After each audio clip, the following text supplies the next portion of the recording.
So I want to hear a little bit about how this all happened. The last time I saw you, I was with my stepson, who's 8, watching America's Got Talent, and you were a judge. Yes. And now this has showed up. So tell us, how did this happen? Was this always something you dreamed of doing? Did you go in the shower one morning and think, I know what I'm going to do now? I mean, that question is loaded because there are so many different Easter eggs and pathways that I have been able to connect to why this happened now.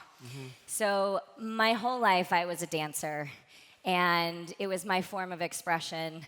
It was also my form of therapy that I didn't even know I needed at the time. So growing up, I had a lot of trauma in my life, a lot of abuse, and my form of expression when I didn't have a voice was my body.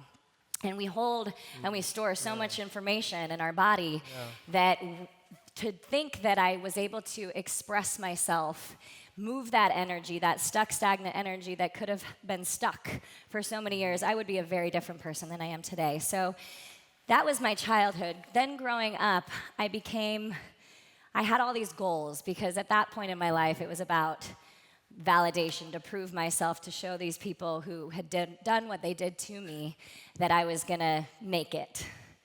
And I did. And it was wonderful. I set a goal. I achieved all of my goals, but they were all pretty superficial. And it was to become famous when I was 19. Check. It was to be a recording artist by the time I was 20. Check. To be a movie star by the time I was 21. Check. And at 25, I was doing all of these things, and my life from the exterior seemed so beautiful and perfect and all the things. And I was like, why am I so empty inside? And it was because I was trying to sustain something that was not sustainable.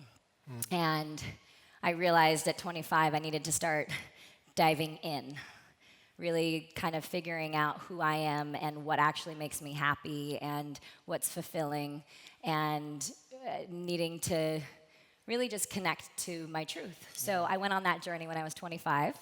You went where when you were 25? I went on that journey of self-discovery and really kind of putting my career on hold of what I thought was what I wanted my whole life. Right. And that's when I started cognitively understanding and having all this awareness of everything that I just told you. And then I realized just a few years ago that it was more about the energy that showed up and the healing that had to happen. I could still cognitively understand all these things, but I hadn't transformed yet the pain or the healing. It was just another form of suppression by using positive thinking. We were talking earlier about I'm a mind person. I'm very quick to make decisions, and I'm a fast thinker, but that's just another form of suppression. Right. And so I really went into the healing and the energy output. And when I put all those things together, I realized that the body holds so much information somatically and energetically, and the energetic intelligence that happens within our body is unlike anything that you can really put onto paper. And so I realized, wow, this is what helped me transform to become and fall in love with myself so much that I just want every single person to have that love for themselves. And that's when I realized, wow, I think I've been on television for the last 12 years so that people trust me and that I can actually create something, and by create, I mean flip me. Channel through, Channel through me. I can create / channel through something that's accessible to people to help them, get curious and figure out their own healing. And so that's what Kinergy is. It's an access point. It's a funnel, a channel for people to start because they think they're going to take a dance class or a fitness class, and by the end they're like, "Wait, what just happened? I feel different."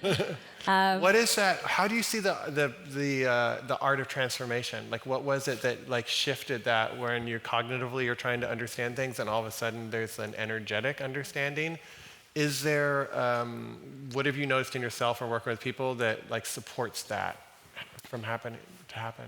It's the first time that you really feel like you've surrendered your mind and the chatter stops and something happens, whether it's in your body or energetically, and you just don't know how to articulate that. But there's a freedom of complete unknown, and it's that whole what is just is. And there's not a trying to figure out what is, and that perfect like little in between moment of I have no freaking clue Right. is actually the most beautiful place to be, because then you completely just surrender, Yeah. and then it opens up, and life opens up, and what unfolds is just what's supposed to. So it's a trust. Yeah. It's a trust within self. It's a trust within others, and it's a trust within the world. Yeah. And how has the response been so far? Are there people, do you have friends who are like, Julianne, what are you doing? Like, go back to movies, go back to Oh yeah. go back to your old role. Absolutely. And how do you respond? You know, it is challenging, because I've said it a few times. It's like, ooh, when you're on this path, it can be a little lonely at times, because everybody has their own timing, and you obviously want people to come and join you and be on this with you, but it really is an inside job, and so it can feel lonely at times until you find your community, and that you know, here, Wisdom 2.0 or Kinergy, it's so important to have that. And some of my friends, my agents, trust me, my agents are like, what are you doing? Come back to AGT, get us that paycheck. But you know, at the end of the day, it's taking what used to fulfill me. And by the way, I still love to perform, I love to sing, I love to act, and that will come again. But this point of my life is about contribution and really taking my passion and putting it behind my purpose. Yeah. And what would you say to somebody who's in a place of struggle with that? Like, this doesn't quite feel right. I don't know what does feel right. I'm kind of in an empty space. Sounds like you took time. Sometimes people have the capacity to take time, sometimes they don't. But what is it that, how do you see that process, if you can speak to that a little bit? Because I feel like a lot of people are also they want to be a part of that shift. I want to actually contribute. I want to feel like my gifts make a difference in the world. Yeah, that's such a beautiful question. I think, you know, I've been very lucky that I've had the luxury to take time, and I know a lot of people don't have that.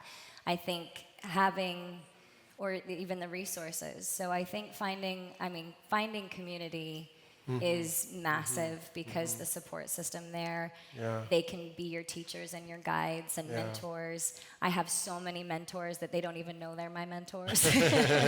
And, you know, and so for me, it's just, I think the biggest thing is there's a difference between being open and being curious. And I think being open is like, cool, I'm open to that, and I kind of sit back, you know? And then being curious is like, I want to dive in, I want to know more. And so just being proactive and being curious, finding your communities, your people, and then just, I mean, it's the hardest thing in the world. We all know this, otherwise we wouldn't be here, but to just trust. And put in the surrender to the unknown, and knowing. It's the paradox. It's like, I have no idea, but yet I know. And finding that beauty in the unknown is the greatest place to be. Great. Thank you so much for Yes, coming. thank you so You're going to do a much. Q&A? Yes, I'm going to do a Q&A. Julianne's going to do a Q&A, so if you have questions for her, but thank you so much for bringing your vitality and energy and passion to us today. It. Thank you so much, Soren, and thank you for creating this beautiful conference for everybody to be curious, to dive in, to have a support system. So thank you. Thank you. Thank you, guys.